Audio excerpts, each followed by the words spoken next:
Thank you, and it's good to be in Montreal.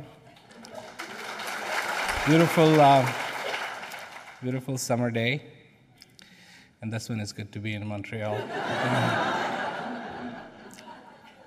Well, I do have a lot to say.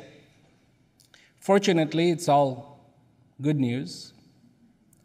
It's about this life, it's about this existence. So I do have a few questions I'd like to ask. And let me begin with just this. You have all seen a coconut. And a coconut, in my opinion, has found its place.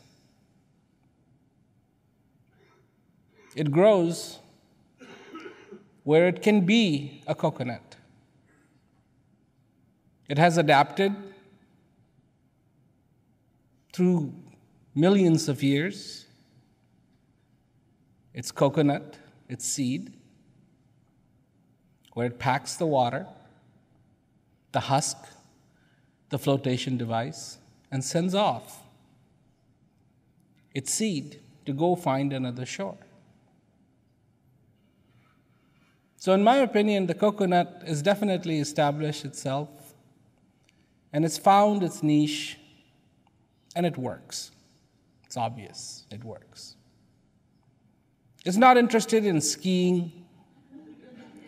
It's not interested in particularly beautiful places. It just has to have access to the ocean. And in the same way, so many things in this nature have found their niche. They have found their place. They have found what works. The snakes, the alligators, cold-blooded, not a problem. They just need to be in a place where there's plenty of sunshine, where they can warm themselves, and they can sustain themselves. So here's the question. Have you found your niche in your existence? In particular, that works for you. That truly works for you. Now, you will find alligators, big alligators, around Nile. Huge. And it works for them.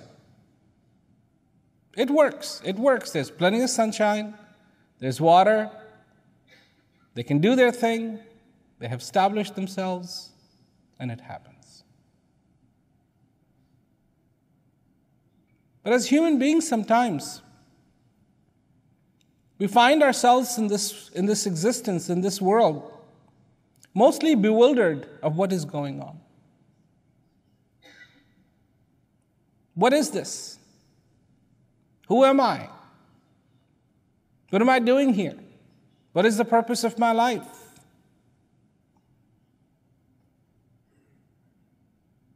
And when we see calamity, it reminds us of how fragile we are. The Hurricane Katrina anniversary, and you see it on all these channels, and they're just talking about Katrina, Katrina, Katrina, Katrina, Katrina, Katrina. It's a humbling experience. Because for the rest of the time we walk around, we go dazed in this world thinking we are we are the top everything. 99% of the time we walk around saying, I am God. Not really, but close. Very close. Extremely close. But then when we see something like that happen, it reminds us, hey, wait a minute, maybe I'm not God. Maybe there is a God, but that's not me. But it takes a calamity. It takes a calamity to remind us of how fragile we are. And if this is the case, then we have not found our niche. If it is that the coconut had to rely on an earthquake, and the earthquakes were rare, then the coconut would have not found its niche. There are seeds, there are trees that use fire to propagate themselves, but they live in a place where fire is very frequent.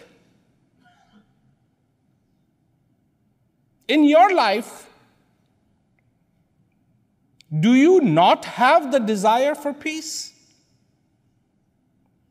In your life, do you not have the desire to be fulfilled? In your life, do you not have the desire to be happy? Let me put this another way. We live in a world that is, we are surrounded by corporations. Surrounded. Huge mega corporations. And they make mega money. Mega money.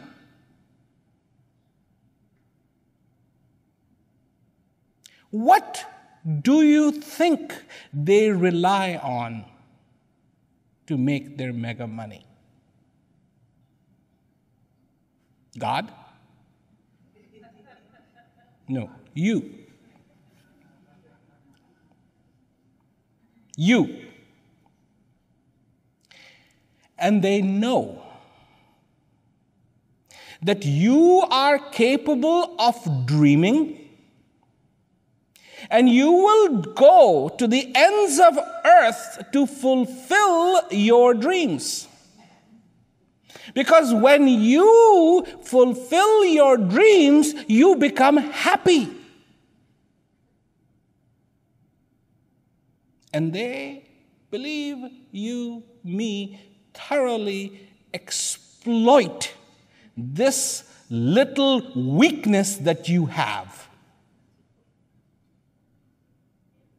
So don't sit there and pretend, oh no, I have no desire to be fulfilled. I'm already fulfilled. No, you're not. Tomorrow, Monday will come. And shops will open. And all those shop owners are right now thinking of one thing. You will find something deficient in your life. And you will come to them to be fulfilled, and hopefully they will have it, which they will sell it to you on a credit card that the bank has already hedged its bets on, that the reason why you have a credit card is because you are going to feel some deficiency in your life, and you are going to go out and try to fulfill that deficiency.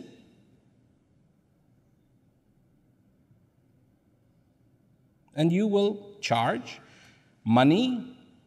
They will make money off of you. You will make them rich.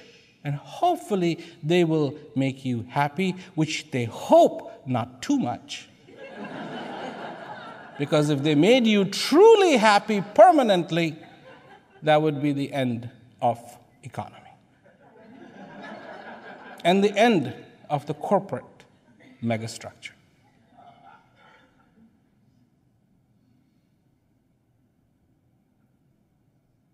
So, what am I telling you? Don't I mention fulfillment? Of course I mention fulfillment. But I am saying you should be permanently fulfilled. You should be fulfilled in such a manner that that fulfillment lasts for the rest of your life. That is real fulfillment. Some of you might be sitting there saying, but I use my credit card just to go buy a carton of milk. What's bad with that? Thing is, you don't need milk. You really don't. The whole concept of going around chasing a cow in the middle of the African savannas so you can suckle on the teat of a cow would have been out of the question.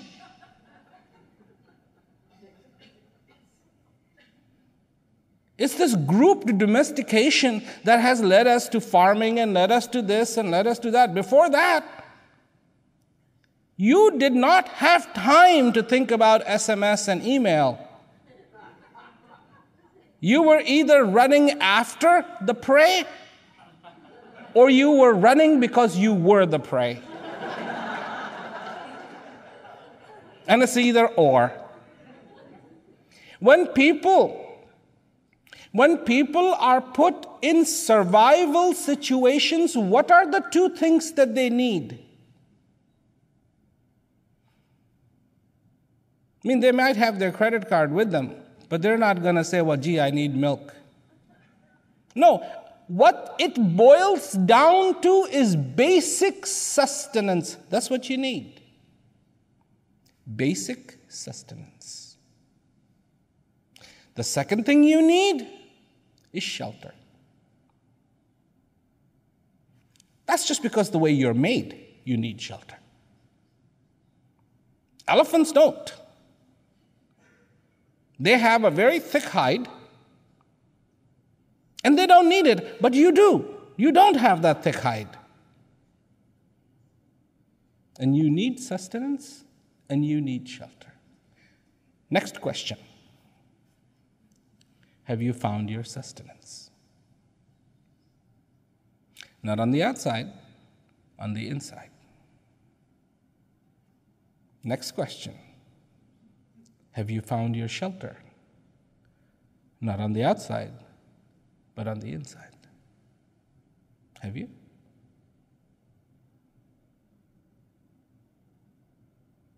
Because without that shelter,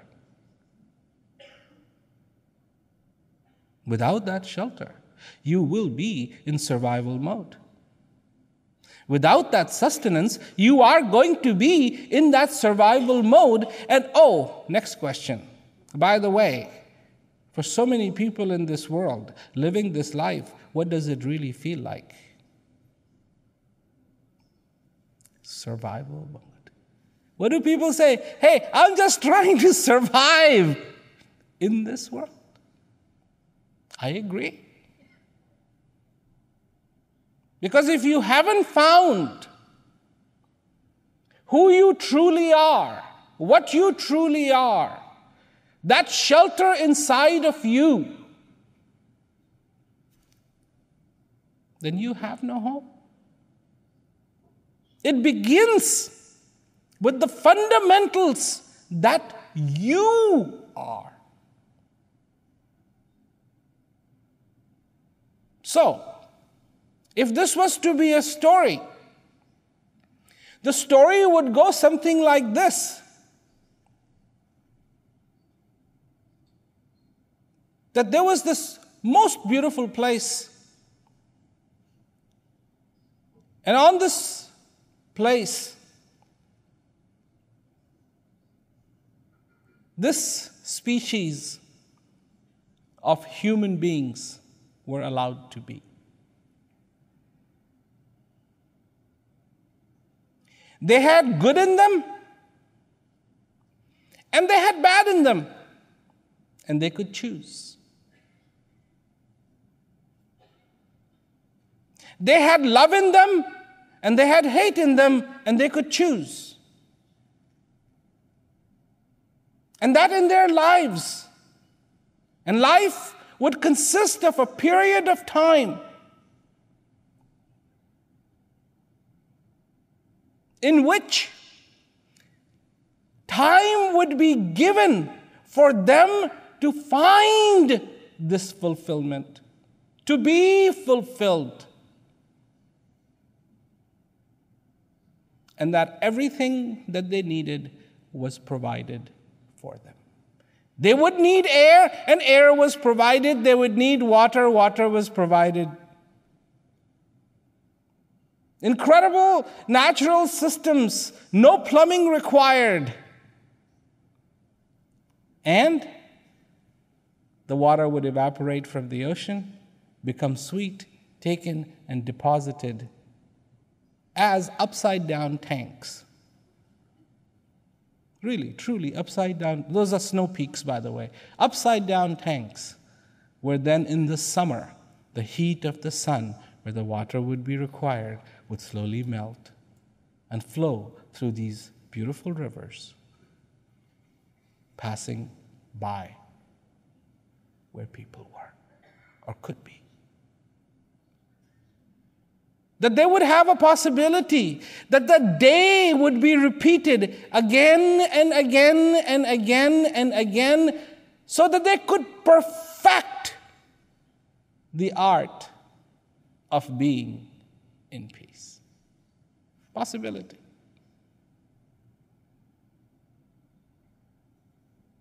This could be the story. It isn't. Because what we chose is to fight. What we chose is to lie to each other.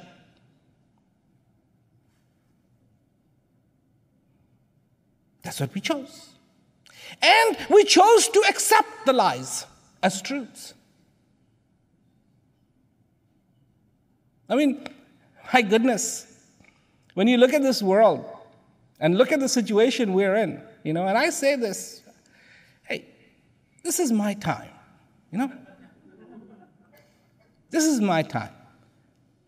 I have been saying this for a long, long time, but people don't listen to me. People don't. They go, nah, I don't have time for that truth business. I don't have time for this. That's not what reality is. What reality is, what Enron does.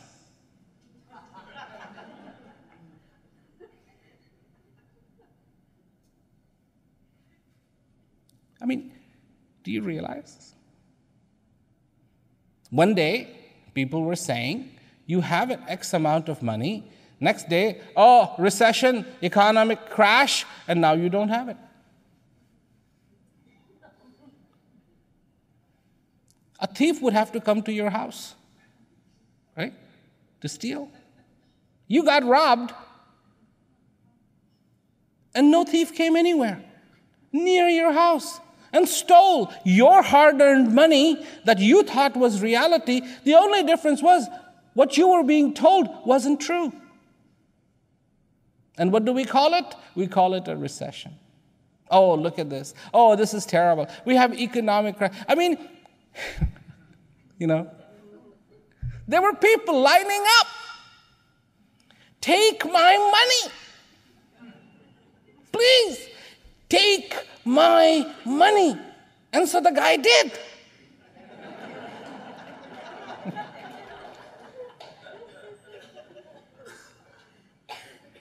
And now, that's horrible, that's terrible. But people were actually lining up. This is what we think is the fulfillment of our dreams. If I am rich, I can have everything. No, you can't. That's a fallacy. That's a fantasy. Complete fantasy. Because first, you have to determine what it is that you want. What is it? What is it? You have the wisdom in you. As collective human species, we have the wisdom in us to create monster buildings, create places where winter won't bother us, create places where sun wouldn't bother us. They have a a whole place to ski in Dubai. Why? I don't know. Why? I don't know. I really don't know. I really don't know, because I know I've been to that part of the world quite often. I have very good friends there. And one of the things they wear is this long robe. Because they're smart.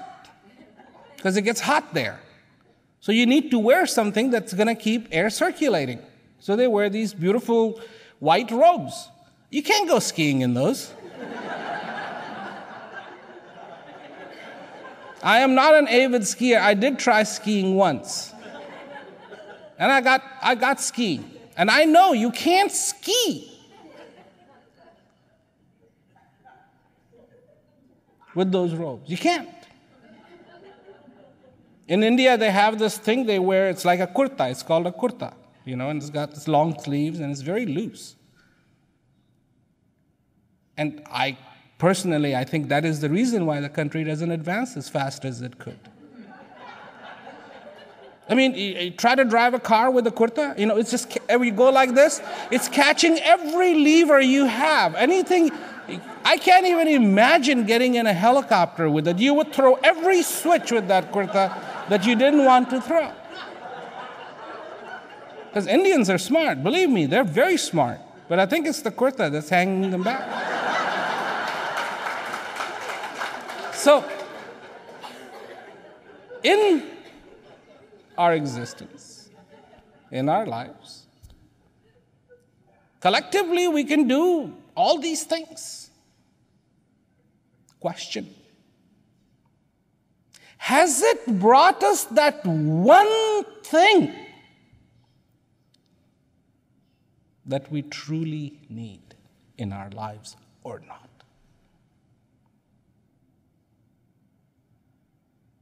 This is 2010. Patent office has grown. Many more files. Many more files, many more patents are being applied for every single day. Technology will grow in leaps and bounds. Faster processors will allow more things to happen that way we cannot even imagine. Long, long time ago, some of these technologies that we have today could not even be dreamt of. The fact that you can be walking around with an iPad, watching video, live television, live broadcast, happening on the other side of the world, seeing the person you are talking to, FaceTime on a little phone. And now, you don't even have to talk to the person. You can just SMS them. Hello, how are you? That's it. And that's, and even the language, it's a whole different language of SMSing. OMG is, oh my God. You see, get a SMS, OMG. What is OMG? You has become you. The other day, I was actually typing an email, and I started, instead of going YOU, you. End of language, I think, English language as we know.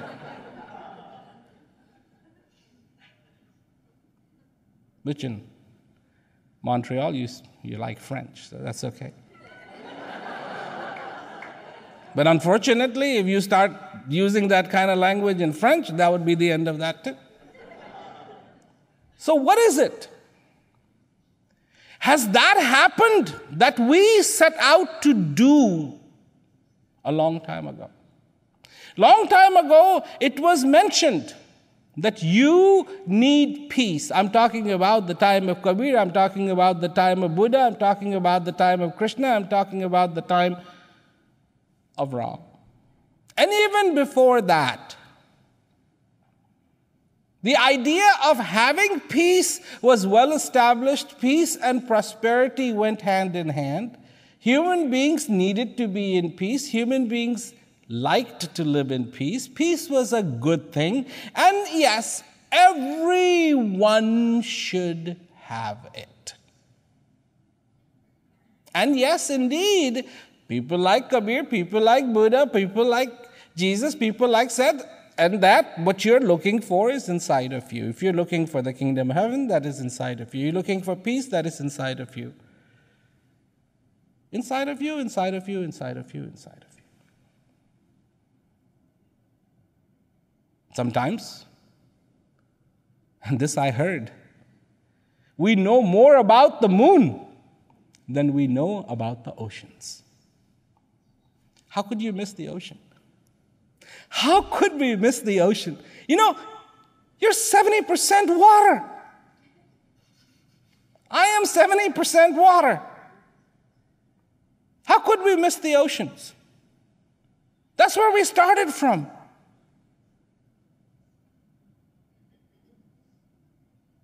Completely missed it. Moon was, look out.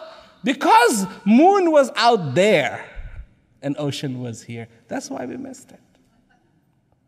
If the ocean was over there, we would know more about the ocean. If the moon was where the ocean is, we would know less about the moon, we would know more about the ocean. Because we do not relate to ourselves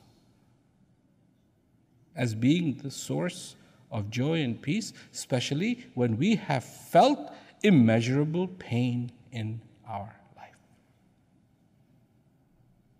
It does not seem plausible.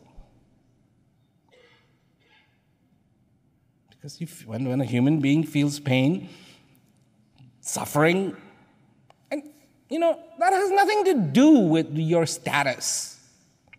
To say that somebody who is poor feels more pain and somebody who is rich feels less pain, that's not true.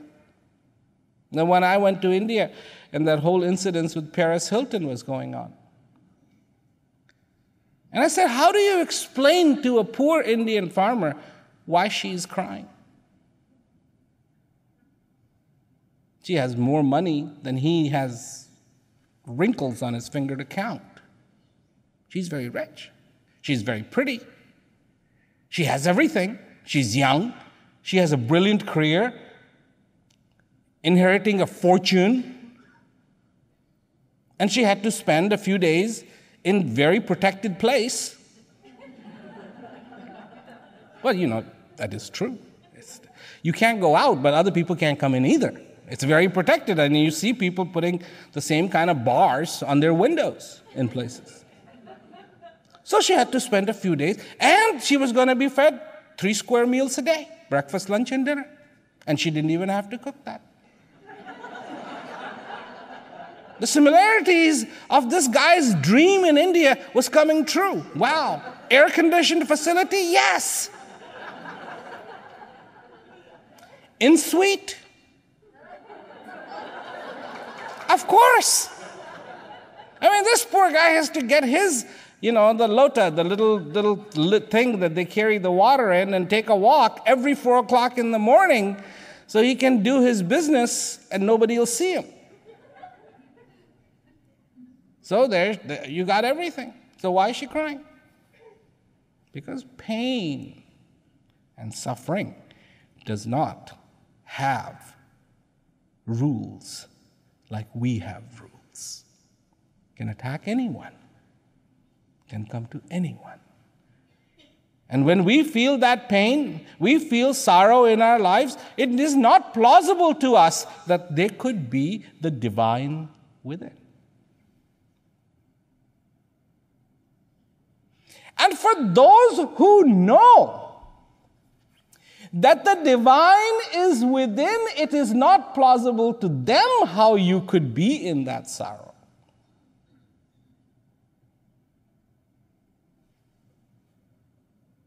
Becomes really this issue of those who know and don't know. Could it be just that simple? There are the ones who know, and there are the ones who don't know.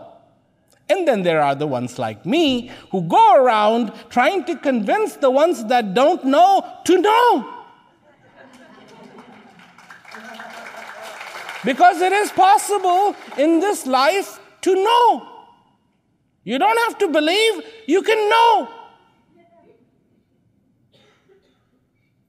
We like to believe. Because believing is the best way to abdicate responsibility. It's a wonderful way to abdicate all responsibility. And we think by abdicating responsibility, we also abdicate consequences.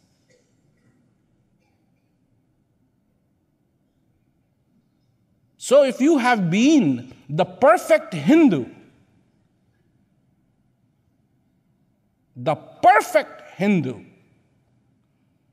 and you find yourself in the wrong place, a little too hot,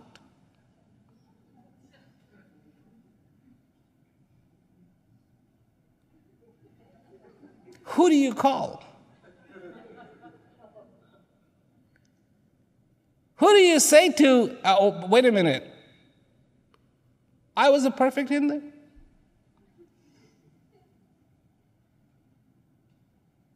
I was a perfect Hindu. The only problem is there's so many rules that to find imperfection in your Hinduism would be all too easy. Because all somebody has to say, did any given day in your life, I can just imagine this lawyer standing there going, did in any day in your life, did you ever doubt that there was a God? Even for 1 second?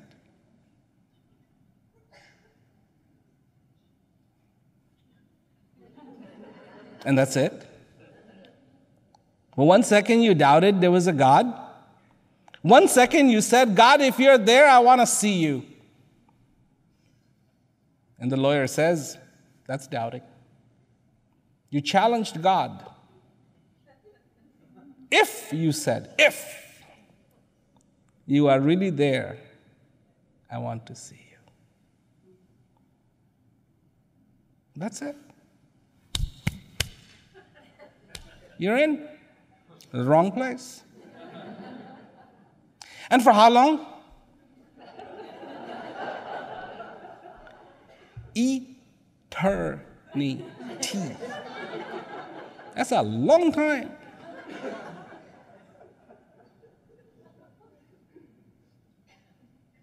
So people look at me and say, don't you believe in hell and heaven? Yes, I do. Absolutely do. And scared of hell like any other person. And want to be in heaven just as much as any other person. Slight difference. Heaven is here and hell is here. You choose.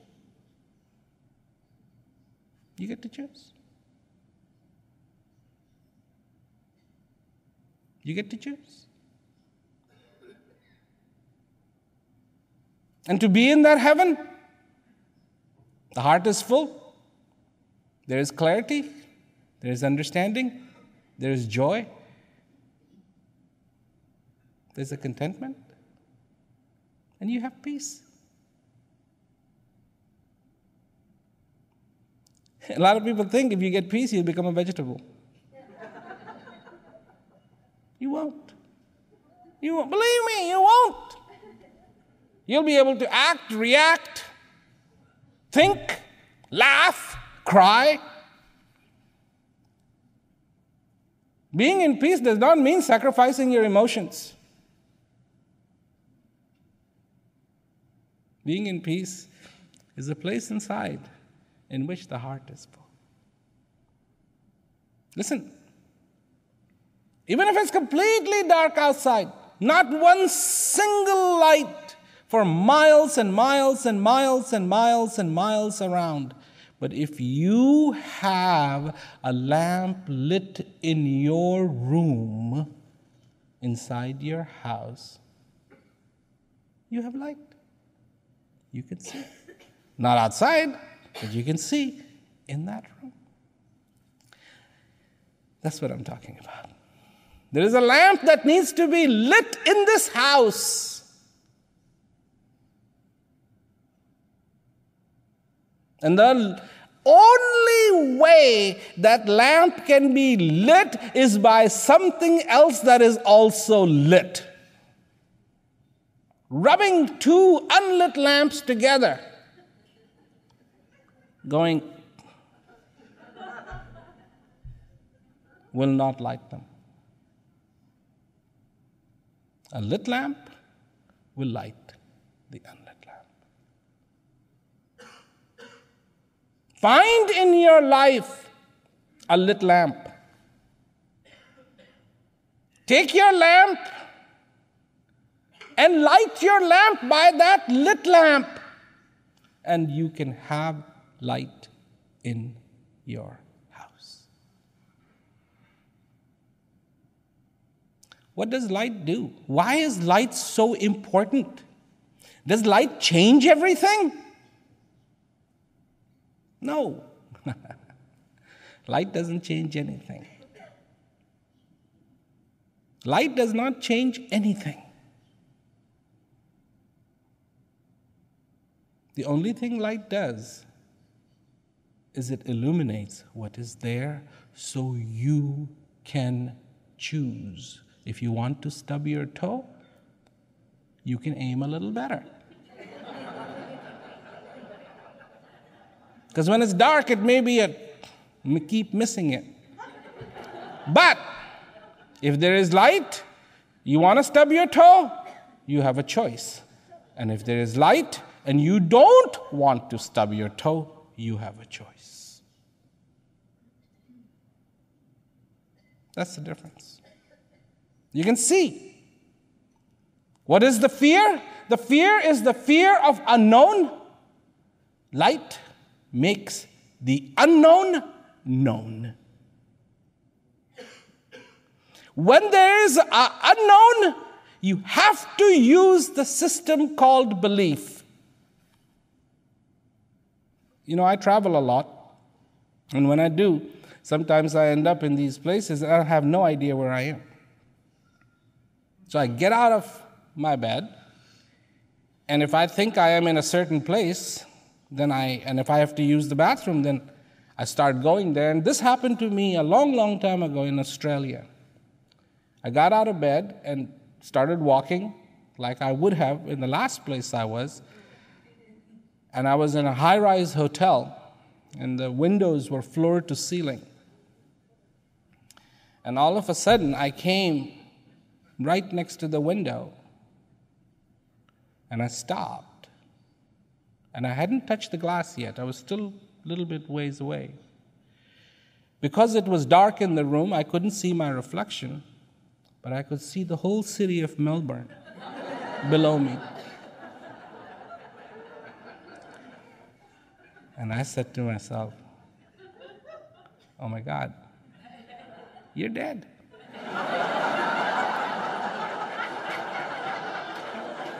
And you're slowly going up. I mean, you look down and I was totally disoriented.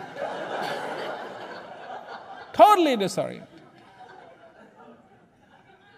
And then I realized, no, that's Melbourne. I'm not going up, and oh my God, okay, now I know where I am. The light switch came on, and I could find my way. Find your way. Find your way.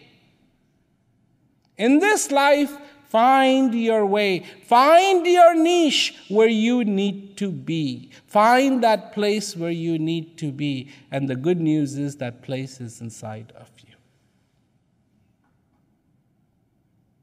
What do? I put people in touch with that place. I can do that. It sounds to people go, how? I have a way. I call it knowledge. I have a way. It works. Don't worry about that. A lot of people are like, well, but then tell us about that. Tell us. Don't worry about that. I know where the water is. This is what I was saying yesterday in Toronto. You are concerned about the well. I am concerned about the rope and the bucket.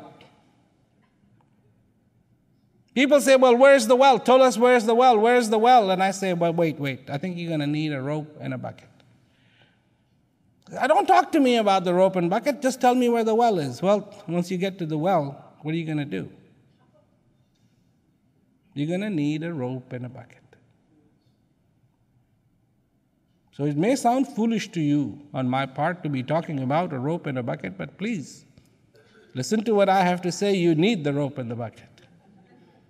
Get the rope and the bucket and then go to the well, and you will get sweet fresh water from that well, which will quench your thirst.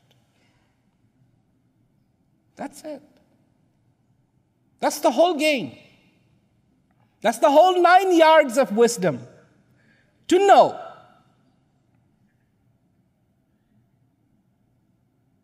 There are people in this world who are very good at making you believe things. They do.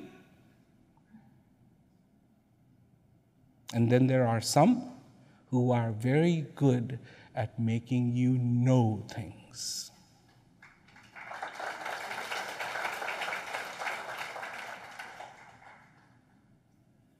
Your choice.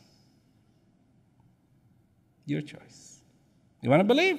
Fine, believe. Believe away. But believing won't take you to knowing.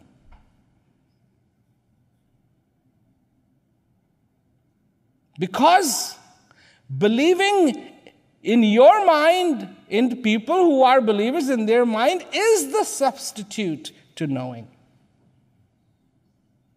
And believing and knowing, I don't think believing knows about knowing, and I don't think knowing knows about believing. Because for knowing, believing is totally redundant. And for believing, knowing is impossible. That's what people do. This is what people have already decided. One, people say, I already know. If you know, why are you asking where the well is? If you know where the well is, why are you asking? Is it Alzheimer's? Is it short memory? What is it? So if you know, you know. If you don't know, you can know. It's not a superior, inferior thing. Not knowing something does not make you inferior.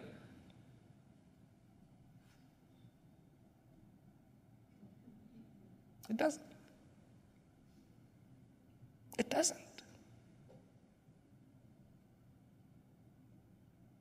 I mean, I have been flying airplanes for a really, really long time now. I started flying airplanes when it wasn't even legal for me to actually be flying them. But I'd go, on different tours and different places, and I'd get in the cockpit, and somebody would rent a plane, and we'd go up, and, instruction, introduction, instruction, this, fine. And then, every 6 months, I have to go to learn some more. But that doesn't mean that I don't have any experience. Of course I do. That doesn't make me a bad pilot because I have to learn something. When I come out of it, I got a few more hints, a few more things. Because a beautifully said thing in Ramayana, this is what Ram says. He says, this body is the vessel to go across this ocean. Ocean of whatever you want to call it. Ignorance, ocean of pain, ocean of suffering, ocean of not knowing, ocean of unclarity, ocean of doubt, ocean of whatever. It doesn't matter. But this is the vessel through which you can get from one side to the other side of this ocean. The coming and going of this breath is my blessing.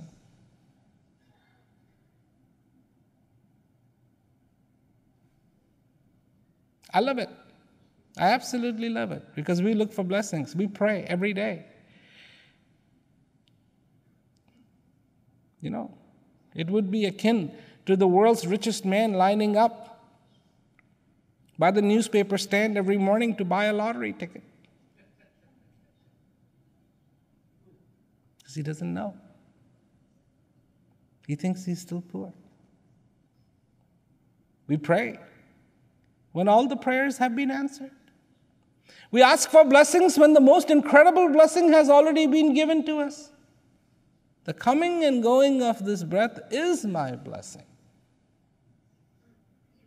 And what you need is a guide, is a master with strong arms who can row this vessel across this ocean.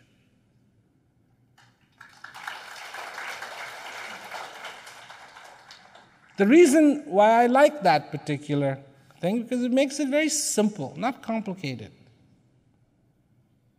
That this is the purpose of this vessel, to get across, to know, to find out, to understand. Because you have the capacity to understand. Do you understand that? That you have the capacity to understand. Then use that capacity to understand the ultimate.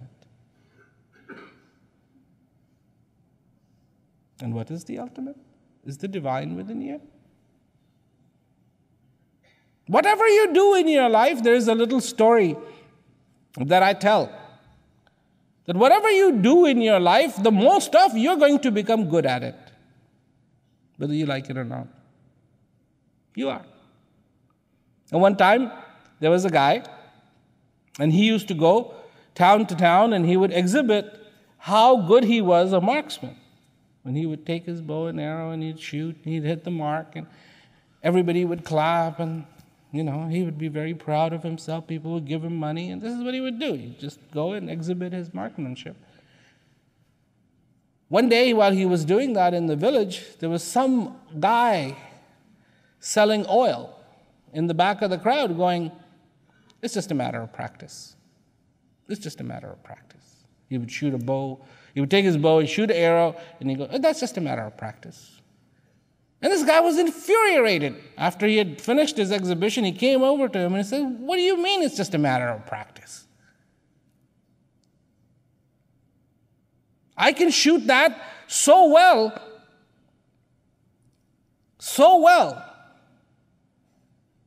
What do you mean it's a matter of practice? You try it. And the guy selling the oil said, wait. So he took a bottle, an empty bottle out. And he took, one of those old coins which used to have a hole in the middle? He put that coin on top of the bottle. And then he told the guy who used to shoot, he says, now take this huge jar of oil and pour the oil through that hole into the bottle without spilling a drop.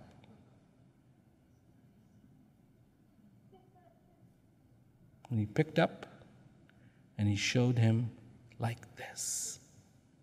And he said, see, you have been shooting that arrow and you have become good at it. I have been pouring the oil and I have become good at it.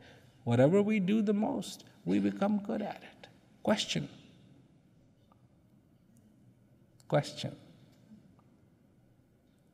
Do you practice getting angry the most?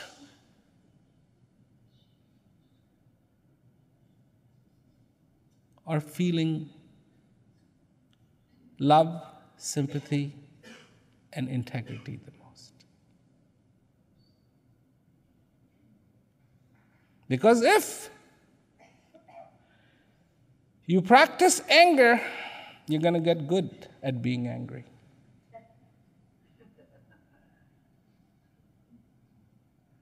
Do you practice accepting your responsibilities or abdicating your responsibilities. Because if you practice abdicating your responsibilities, you're going to become good at it.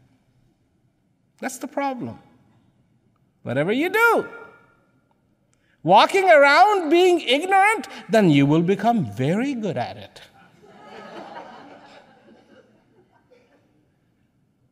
If you go around getting lost, you're going to get very good at it. But if you practice most being conscious, and here's the good news, you will get good at it. If you practice being fulfilled the most, then you will become good at it.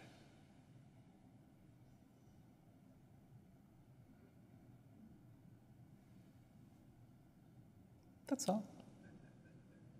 That's all knowing is about, practicing the right thing. That's all. Practice the right thing and you will get good at it.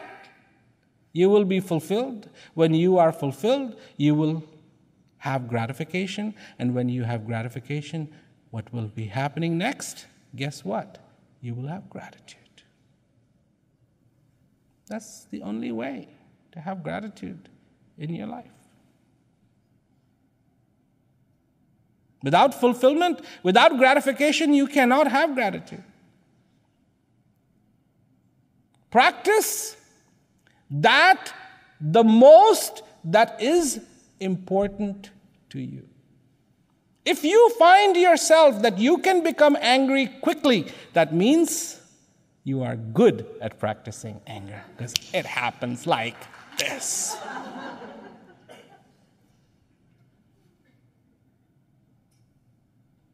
It does. For so many human beings, walking around unconsciously is the order of the day. This is what I was saying to you before. This is what people do. People lie to us and we never question them. A person can lie and you will go, yes, sir. A label, Mr. President. Then, of course, whatever Mr. President says, everybody will go, oh, yeah. We just saw that, didn't we? Somebody said, oh, yeah, there's weapons of mass destruction over there. And everybody went, there's weapons of mass destruction over there. Then somebody said, but we didn't find anything. And everybody went, but he said that there was weapons of mass destruction over there. Listen to me. Just for a minute, you won't see me plastered on CNN. You won't. I won't be in the morning news. So you have come here tonight. Just listen to me for just a little while. What I am talking about is for your own benefit. You think I'm doing this for money? Don't give me any. I'm telling you a truth that comes from my heart. I came here tonight so that what I have to say may benefit you in some way, make your life easier. I'm trying to light lamps. That's my thing. That's my thing. I'm trying to light lamps. If I can light one lamp, good. 2, even better. 3 would be great. 4 would be better than that. This is what I do. This is what I've been doing. So listen, because what I say to you is true. That what you're looking for is inside of you. Always was and will be till your last breath. When I say to you that the divine is inside of you, this is the truth. This is the absolute truth. That the one you build cathedrals for doesn't actually live in cathedrals. The one you build temples for doesn't actually live in temples. Long time ago, before there were cathedrals, before there were temples, before there were the holy place, that one that is divine made a holy place of the divine's choosing. And that holy place was in the heart of human beings. Was then, is now, and will be till human beings are around.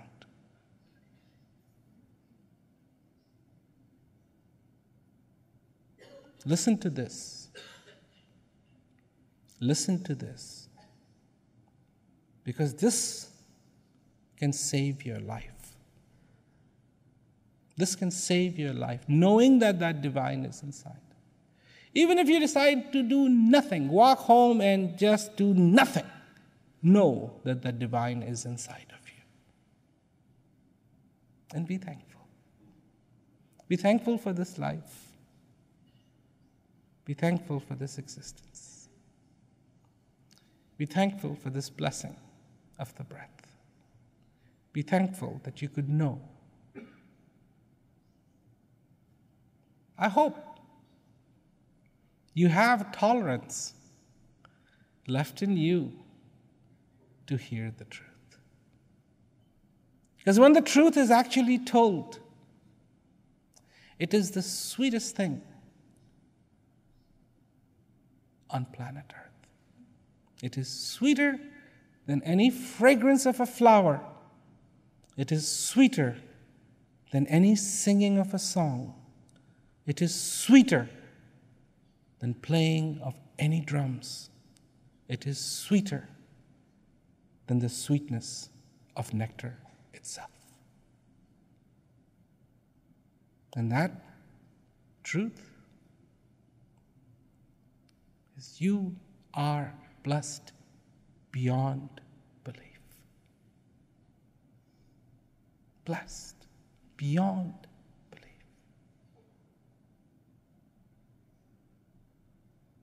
Know it. Your heart certainly has the tolerance to hear this truth. Your heart does. Your mind may not. Your mind likes to believe the other guys. And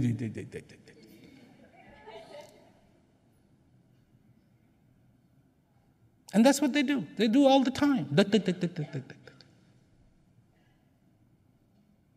All they have, because they know they're not going to be accountable.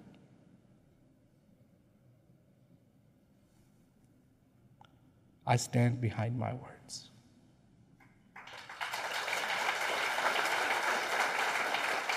You know, when it was found out that there was no weapons of mass destruction, it was like,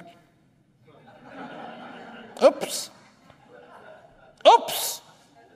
We blew it up anyways.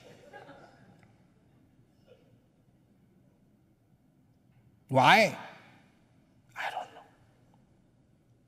I don't know. Some people go, I know, we need the oil, to protect this. Say so then. We're going to blow them out of this earth because we need that oil. And let people decide, do we need the oil so badly or not? But we have to go under it. Innocent people. Wars happen. Innocent people get killed. Innocent. And so far I'm concerned, that is wrong. As human beings, we cannot do this. This goes to the basic principles of, foundational principles of a society. If the society can just start eliminating at will, preemptive strike. Oh my God. Preemptive. I hit you because I thought you were going to hit me. I mean, you know, there's a guy standing there at the corner waiting for the light to turn green so he can walk across. And then you go and just kick him in the tender parts. And the guy goes, what did you do that for? Well, I thought you were going to hit me. I mean, I thought mind readers were fake. And now all of a sudden, mind readers are real. I read that guy's mind. I knew I was going to do that. I did that. I don't know. I don't want to get into politics. I'm not a politician. Never have been, don't want to be one. I'm not into this for fame. I'm not into this for politics. Not into this for gains. It makes my heart very pleased to have come here tonight to tell you what I have told you.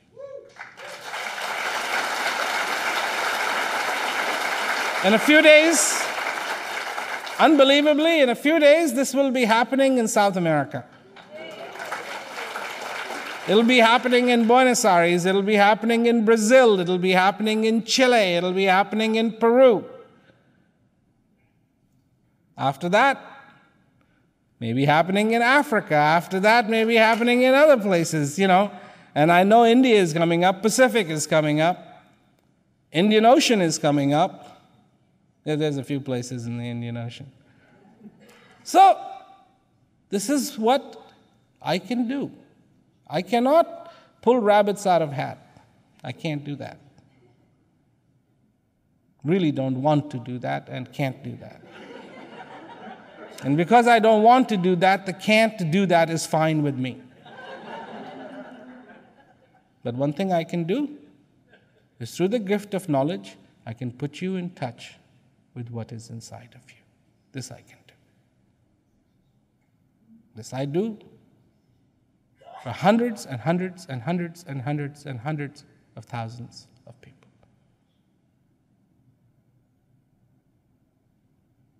This I can do. It is possible.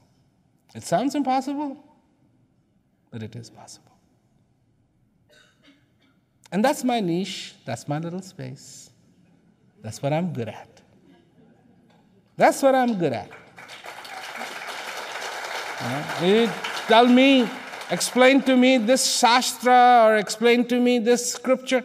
Sorry, I'll refer you to a rabbi, I'll refer you to a father, I'll refer you to a pujari, I'll refer, whatever, a mullah. That I can't do. What I can do, so you don't have to believe, you can know. And that's it. Thank you very much for coming this evening. Enjoy this life. Enjoy this life. Enjoy this existence. And thank you very much. Good night.